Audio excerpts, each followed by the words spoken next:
Om Sai Ram, Chapter 15, Naradiya Kirtan Padati, Mr. Cholkar's sugarless tea, and two lizards. The readers may remember that mention was made in the sixth chapter regarding the Ram Navami festival in Shirdi, how the festival originated, and how in the early years there was great difficulty in getting a good Haridas for doing Kirtan on those occasions, and how Baba permanently entrusted this function to Das Gano, and how he has been doing it successfully ever since. Now, in this chapter, we shall describe the manner in which Das Gano has been doing the Kirtan. Naradiya Kirtan Padati. Generally, our Haridas, while doing the Kirtan, wear a gala and full dress. They put on a headdress, either a feta or a turban, a long flying coat with a shirt inside, an uparani, that is short dhotar on the shoulders, and the usual long dhotar from the waist below. After dressing himself in this fashion for some kirtan in the Shirdi village, Dasgano once went to Baba for prostrating before him. Baba asked him, "Well, bridegroom, where are you going dressed so beautifully like this?" "For doing a kirtan," came the reply. Then Baba said, "Why do you want all this paraphernalia, coat, uparani, and feta, etc.? Lay off all that before me. Why wear them on the body?" Dasgano immediately took them off and placed them at Baba's feet. Thenceforth, Dasgano never wore these things while doing the kirtan.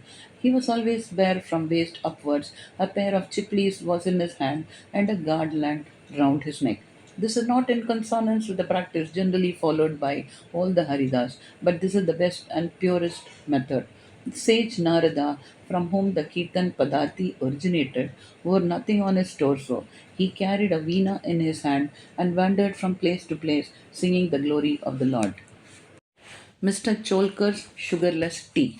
Initially, Baba was known in Pune and Ahmednagar districts, but Nana Sahib Chandorkar, by his word of mouth, and Das Ganu, by his splendid kirtans, spread the fame of Baba in the Konkan, that is Mumbai presidency. In fact, it was Das Ganu, may God bless him, who by his beautiful and inimitable kirtans made Baba available to so many people there. The audience who come to hear the kirtans have different tastes. Some like the erudition or learning of the Haridas, some his gestures, some his singing, some his wit and humor, some his preliminary dissertation on Vedanta, and some his main theme, and so on. But among them, there are very few who, by hearing the kirtan, get faith and devotion or love for gods or saint.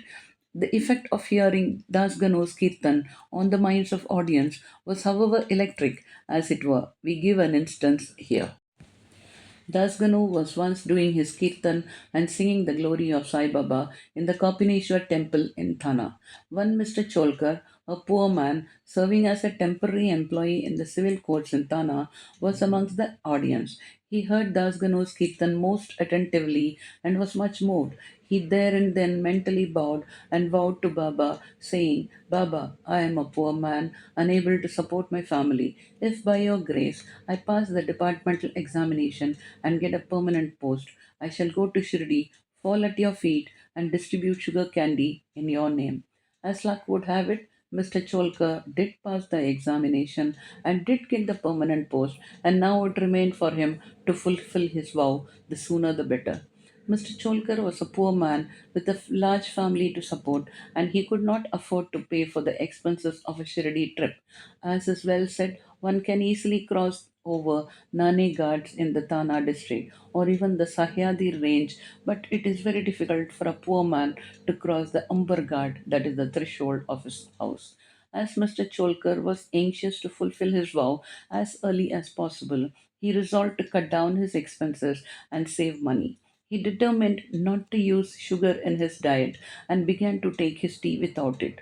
After he was able to save some money in this way, he came to Shirdi, took Baba's darshan, fell at his feet, offered a coconut, distributed it with a clean conscience along with sugar candy as per his vow, and said to Baba that he was much pleased with his darshan and that his desires were fulfilled that day. Mr. Cholkar was in the masjid with his host Bapu Sahib Jog. When the host and the guest both got up and were about to leave the masjid, Baba spoke to the Jog as follows: "Give him, that is your guest, a cup full of tea fully saturated with sugar. Hearing these significant words, Mr. Cholkar was much moved. He was wonderstruck. His eyes were bedewed with tears, and he fell at Baba's feet again. Mr. Jog was also curious about this direction. Baba wanted by his words to create faith and devotion in Cholkar's mind.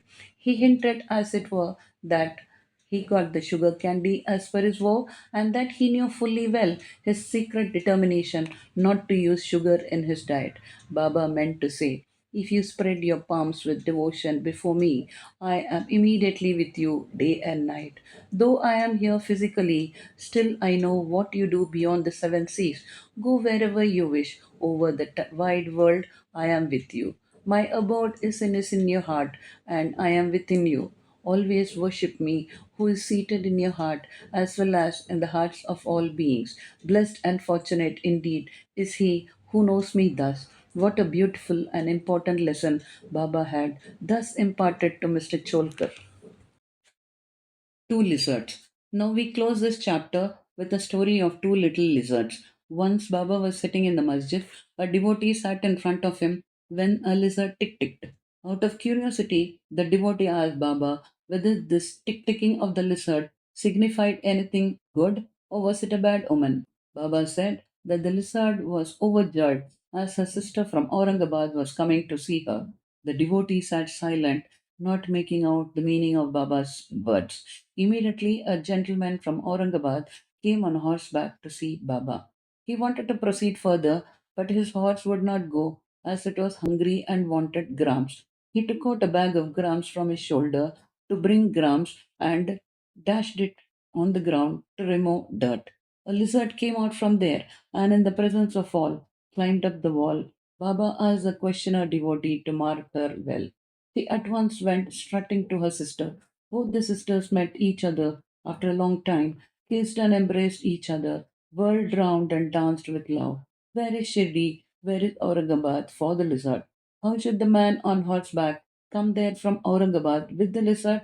How should Baba make the prophecy of the meeting of the two sisters? All this is really very wonderful and proves the omniscience, the all knowing nature of Baba. Postscript.